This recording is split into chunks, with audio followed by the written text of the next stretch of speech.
Apa itu surveillance?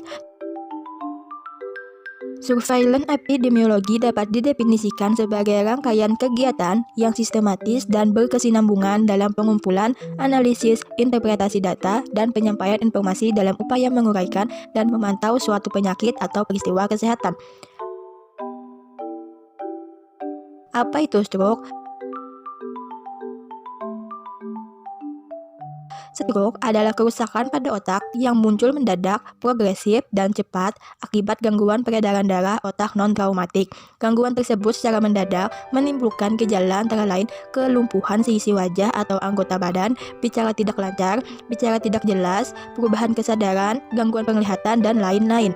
1. Perencanaan surveillance penyakit stroke, menetapkan tujuan surveillance, definisi stroke, perencanaan perolehan data didapatkan dari Riskesdas 2018, teknik pengumpulan data dilakukan secara online. Yang kedua yaitu pengumpulan data penyakit stroke. Proses pengumpulan data diperlukan sistem pencatatan dan pelaporan yang baik. Secara umum, pencatatan di puskesmas adalah hasil kegiatan kunjungan pasien dan kegiatan luar gedung.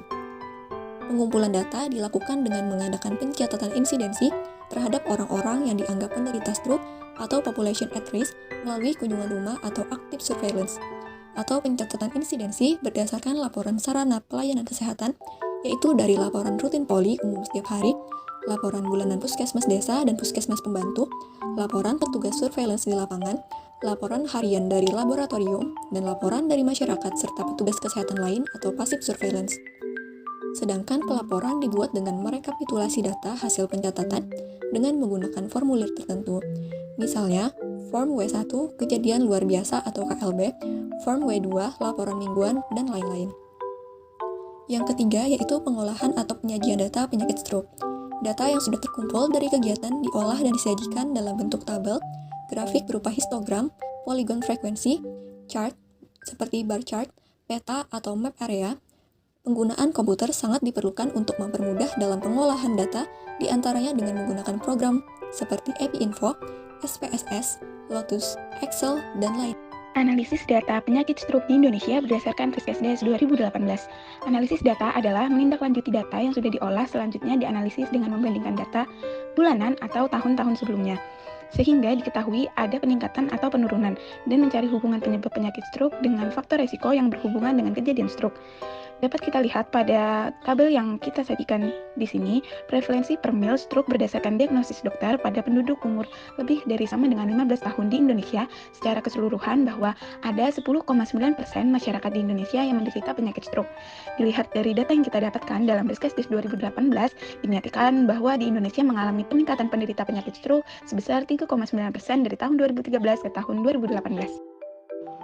Jika dilihat pada tabel berdasarkan prevalensi per mil stroke berdasarkan diagnosis dokter pada umur kurang dari sama dengan 15 tahun, menurut karakteristik umur, yang paling banyak menderita penyakit stroke di Indonesia adalah lansia berusia 75 tahun ke atas.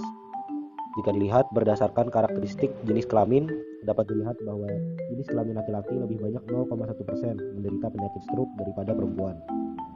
Jika dilihat berdasarkan karakteristik tempat tinggal, dapat dilihat bahwa masyarakat yang tinggal di perkotaan lebih banyak 3,8% menderita penyakit stroke daripada masyarakat yang tinggal di pedesaan. Selanjutnya, jika dilihat berdasarkan karakteristik pendidikan, dapat dilihat bahwa masyarakat yang paling tinggi angkanya terkena penyakit stroke adalah masyarakat yang tidak atau belum pernah sekolah, yaitu sebanyak 21,2% di Indonesia.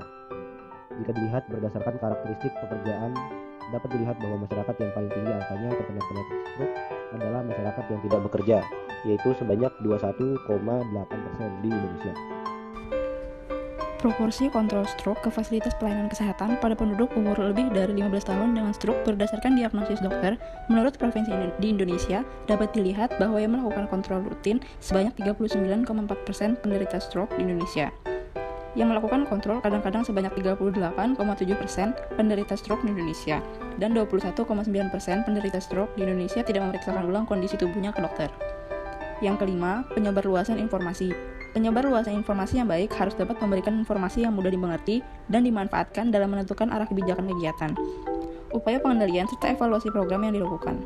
Cara penyebarluasan informasi yang dilakukan yaitu membuat suatu laporan hasil kajian yang disampaikan kepada atasan, membuat laporan kajian untuk seminar dan pertemuan, membuat suatu tulisan di majalah rutin, memanfaatkan media internet yang setiap saat dapat diakses dengan mudah. Penyebarluasan informasi penting pada penyakit stroke, yaitu dapat dilakukan pada berbagai macam tingkatan. Yang pertama, penyebarluasan informasi pada tingkat puskesmas. Kegiatan penyebarluasan informasi di puskesmas ditunjukkan kepada lintas program di kecamatan dan pada masyarakat melalui pertemuan-pertemuan di tingkat desa, sehingga masyarakat bisa mengetahui kondisi kesehatan di daerah, khususnya terkait penyakit stroke. Yang kedua, penyebarluasan informasi di tingkat dinas kesehatan kabupaten atau kota. Penyebarluasan informasi dinas kesehatan kabupaten atau kota dapat dilakukan melalui penerbitan buletin epidemiologi secara berkala dalam bulan ini. Dapat dijelaskan hasil survei penyakit stroke, baik dalam bentuk tabel grafik serta analisisnya. Penyebarluasan informasi melalui seni dapat dilakukan setiap bulan. Lalu, penyebarluasan informasi dilakukan kepada pemegang kebijakan, baik di bidang kesehatan ataupun pemerintah daerah, baik dalam bentuk laporan kegiatan maupun laporan program. Yang ketiga, penyebarluasan informasi di tingkat dinas kesehatan provinsi. Penyebarluasan informasi di tingkat Dinas Kesehatan Provinsi dilakukan melalui pertemuan lintas program yang melibatkan petugas Dinas Kesehatan di kabupaten atau kota, serta melalui penerbitan buletin epidemiologi, sama dengan Dinas Kesehatan Kota, hanya saja wilayahnya di tingkat provinsi. Yang keenam, ada umpan balik. Kegiatan umpan balik dilakukan secara rutin, biasanya setiap bulan saat menerima laporan. Setelah diolah dan dianalisa, melakukan umpan balik kepada unit kesehatan yang melakukan laporan dengan tujuan agar yang mengirim laporan mengetahui bahwa laporannya telah diterima dan sekaligus mengoreksi dan memberi petunjuk tentang laporan yang diterima. Bentuk dari umpan balik bisa berupa ringkasan dari informasi yang dimuat dalam buletin, atau surat yang berisi pertanyaan-pertanyaan sehubungan dengan yang dilaporkan, atau berupa kunjungan ke tempat asal laporan untuk mengetahui keadaan yang sebenarnya. Yang ketujuh, ada investigasi penyakit. Setelah pengambilan keputusan, perlunya mengambil tindakan, maka terlebih dahulu dilakukan investigasi atau penyelidikan epidemiologi penyakit stroke. Dengan investigator membawa checklist atau format pengisian tentang masalah kesehatan yang terjadi dalam hal ini adalah penyakit stroke. 8. Evaluasi data dalam sistem surveillance. Program surveillance sebaiknya dinilai secara periodik untuk dapat dilakukan evaluasi manfaat kegiatan surveillance. Sistem dapat berguna apabila memenuhi salah satu dari pernyataan berikut.